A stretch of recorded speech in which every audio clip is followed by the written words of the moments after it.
How best to prepare for what is coming. Hey everybody, this is Michael with Asymmetrical Preparedness. There's a lot to this whole preparedness thing. We all know that. We all know about food, water, medical. We know about being able to replenish the food we have by foraging, the bushcraft stuff, wilderness survival skills, canning, freeze drying, dehydrating, rainwater catchment, raising our own animals, growing our own food.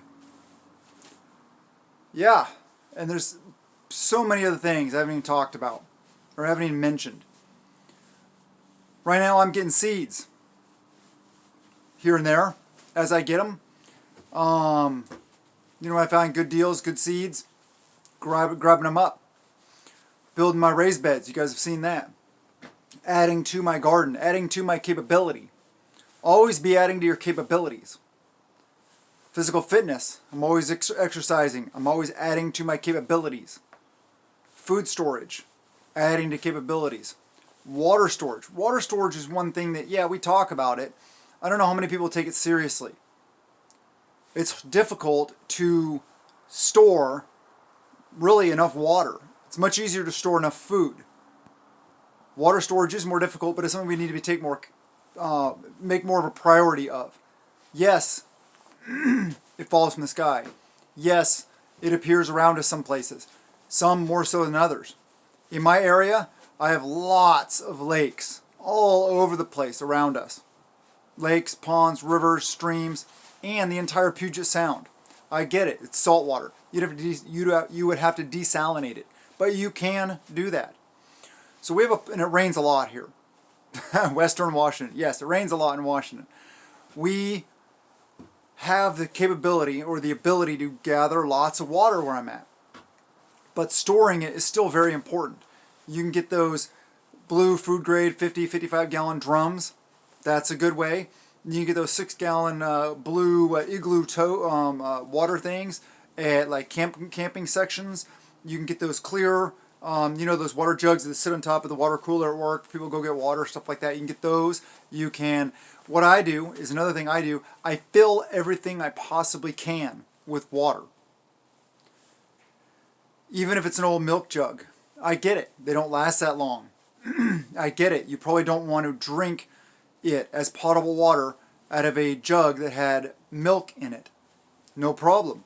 You're going to need a lot of other water also. I'm going to need flushing water. I'm on a septic. So all I got to do is fill the reservoir, flush the toilet. Boom. Good to go. Also, watering the garden. That's going to take a lot of water. I'm on a well also, luckily. But then if you're on a well and you're on septic, what about power though? Okay, the septic works without power unless you have a pump style system set up. Then you need power. What about your well? Well pump. Do you have the capability to operate it without power? Food. Food is also very important. Right now my push is for mass quantities of food. But also my big push right now is to be able to grow my own food, raise my own animals. I'm gathering supplies right now. I don't have any animals yet, but we're gathering supplies. We're getting, Craigslist free section, Craigslist farm and garden section. I don't do Facebook, but there's different marketplaces. There's different things, buy and sell, trade, free sections, stuff like that. We're getting putting our feelers out, also with our mutual assistance group, our tribe, and getting supplies here and there as we can to build it as inexpensively as possible. All this stuff. So we're going through the process of that. Like I said, I'm also adding seeds to be able to grow more. And it's not just about growing more now, it's about stockpiling seeds. I always use my oldest seeds first. I used seeds last year, 2021, from like 2012. Some 2013, 2014-ish, and they grew fairly well. Every single one of them didn't germinate, but that's okay. Fill in any gaps. It's good to have that rotation anyway with your crops. So I usually get in at least 2 full harvests of peas and beans. I can harvest, or I can plant, I can grow, I can harvest, I can pull them out, I can plant, I can grow, I can harvest. One year I actually got 3 full cycles. Alternate beds though, make sure you do that also. Alternate the types of vegetables and stuff like that, and or fruits that you're growing, so that you're growing foods that are plants that replenish the things that the last plants used. You may be able to get like 2 years, something like that, or 2 cycles or 3 cycles. You know, you may be able to get some cycles out of the same crop, but make sure you're rotating it. What are some other lessons learned? I've been actively gardening for about 4 years now, I think, and I have definitely learned that organic gardening is a lot more difficult. Aphids suck, and slugs. We go out slug hunting at night with flashlights and just kill the slugs manually, or sprinkle some salt on them. There's different ways you can do. There's diatomaceous earth. There's different flowers that you can plant around the edges of your crops that will keep them safe from bugs and stuff like that. I feel that things are going bad. Things are going, I mean, crazy. There's a bunch of legislation I don't like. There's always legislation I don't like, especially here in Washington State. Yeah, we're starting to, our group, kind of just like throw around the idea of moving. One of the places we're really throwing around the idea of moving is Montana.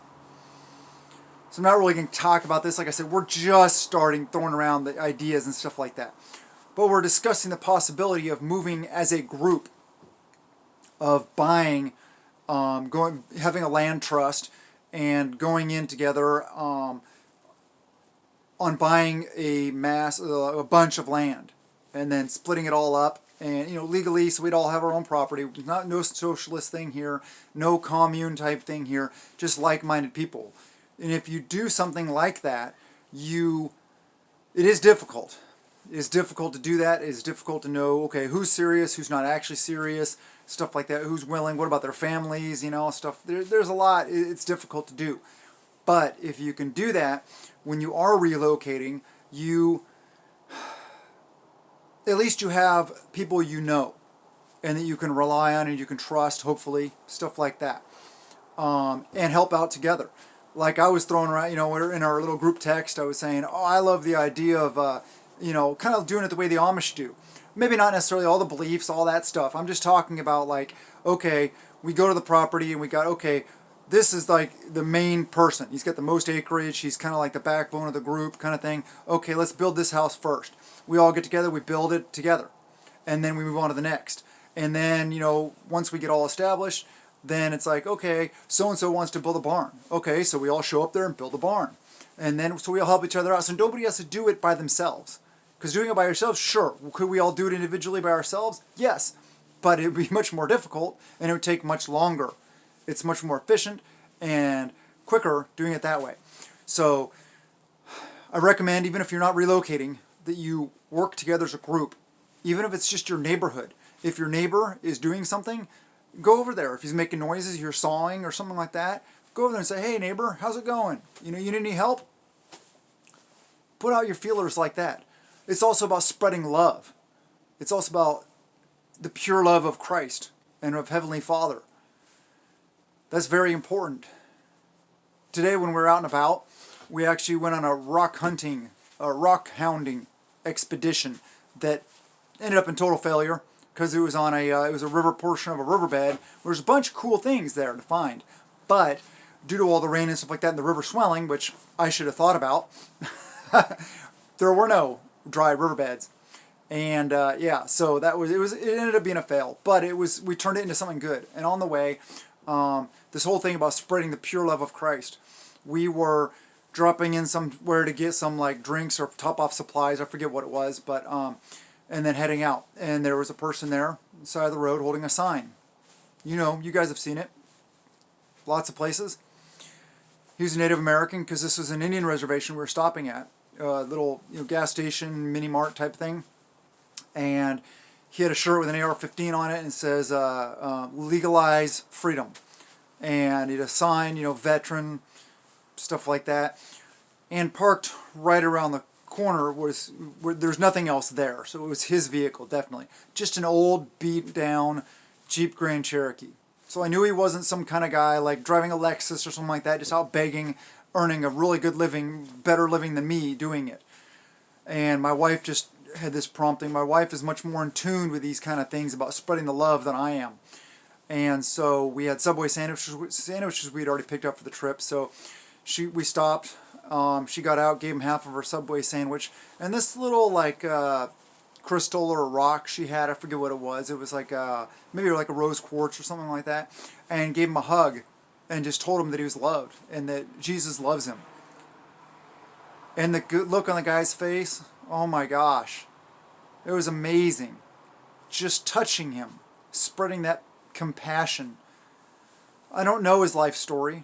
I don't know if he even likes the sandwich we brought him, or if he was out there with bad intentions, but I know that we approached it from a pure heart. And my wife was bawling in the in the truck afterwards, and it really touched her. It was a really good moment. And another thing is during all this stuff that's happened in the recent past, when was the last time that guy got a hug by a real person without a mask or anything? Touching others' lives in a positive way is very important to me. That is one of the biggest reasons why I do this channel. I get comments, hate comments all the time. People just trying to poke holes or whatever, stuff like that. I send them love. I ignore most of them. Every once in a while I'll try to reply, because some of them are like, they make a valid point, and it's like, okay, valid point, but here's my explanation. And one of them was like regarding the bear fact thing about, I kind of stumbled on, what was it, a couple of the items in there. The hyphen, chest seals, and the, see, here I am stumbling again. Okay, doesn't matter what it was about. I'll explain to you guys why I stumble sometimes. I served my country for 20 years, and yes, I sustained several TBIs, traumatic brain injuries. So, unfortunately, I suffer the consequences of that. My memory is nowhere near what it used to be. I can't even remember like my entire childhood, really. Maybe here and there I can remember some things, but I can't really remember much. And I do. Certain words, common words, just, it's like I have brain freeze. And I'm not trying to be here, begging for sympathy or anything like that. I'm just trying to point out the fact that that's what happens sometimes. If you guys ever see me, it's like, oh, it's a common word. You should know that. Maybe this guy's a fake or something like that. Okay, well, you can think what you want. But I'm telling you, the real reason is why I stumble sometimes or I freeze is just because, it's something I have to deal with. And, yeah, it's even in just general conversations, just some stupid, simple word that I know English. But anyway, prep now, please. I have a feeling things are going to get a lot worse. All the things I talked about.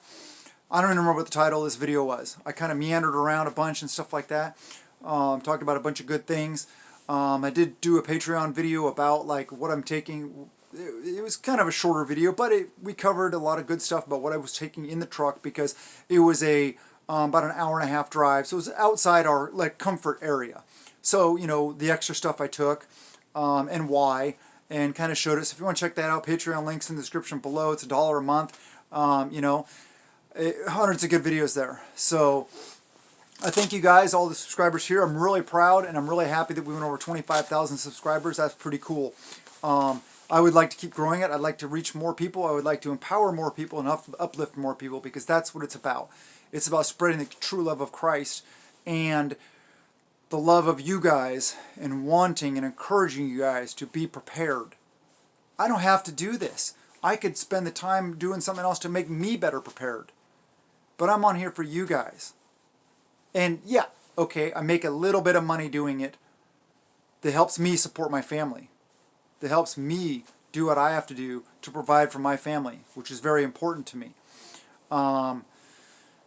Oh, another side note, I guess I'll add that IFAC video. Okay, so Refuge Medical did ask me if they sent me the wound care bucket, if I could do a review on it. I was like, sure, okay. And then TJ and I, Bear Independent, were talking offline, or maybe during one of his live streams, something like that, and I mentioned wanting to get a bear fact sometime. And he's like, then we texted, and he's like, oh yeah, he's like, well, why don't I just send you one? So my review on the Bear Fact was actually not asked for, requested, required, or anything. He sent me that Bear Fact out of the kindness of his heart, trying to help out a fellow prepper, which I'm very grateful for. You may not like Bear Independent. I tend to, I enjoy his content. Put it that way. I enjoy his content. Do we see eye to eye on everything? Probably not. But you know what? That doesn't matter. We're here to love each other. We're not here to hate each other. I don't hate anybody. I don't hate any YouTube channel. I hold no negativity towards any YouTube channel. You may not like the way somebody approaches things. You may not like the way I approach things. I'm just here doing the things. And yeah, that review was not required, requested, or asked for whatsoever. I just did it because I'm like, hey, he sent me this nice thing. Let's talk about it. And some of the comments were, oh, they're really expensive. Yeah, you can make them cheaper. Definitely, you can. But one of the biggest things is if you use that IFAC to save a life, they will send you the complete insert with all the materials, all the things in it for free. Because they care about saving lives. And it is good quality stuff. So I'm not in here trying to sell anything. I received nothing from them in regards to that, other than the wound care bucket and the IFAC that he sent me out of the kindness of his heart. But anyway, I just wanted to get a couple things off my chest, to talk about a couple things, and let you guys know that I really do this out of the, from my soul, and from my heart, and out of love. And I think all the time, I was like, I really want to up my game. I really want to do better content. And I am trying. I'm always trying to do better content. So I really appreciate everybody that's here, everybody that's stuck with me, stuff like that. I will always be trying to up my game. I will always be trying to give you guys better content. I will always be trying to do my best for you guys, as I want you to be prepared. All right? I love you guys. Have a wonderful day. And blessings to you and yours.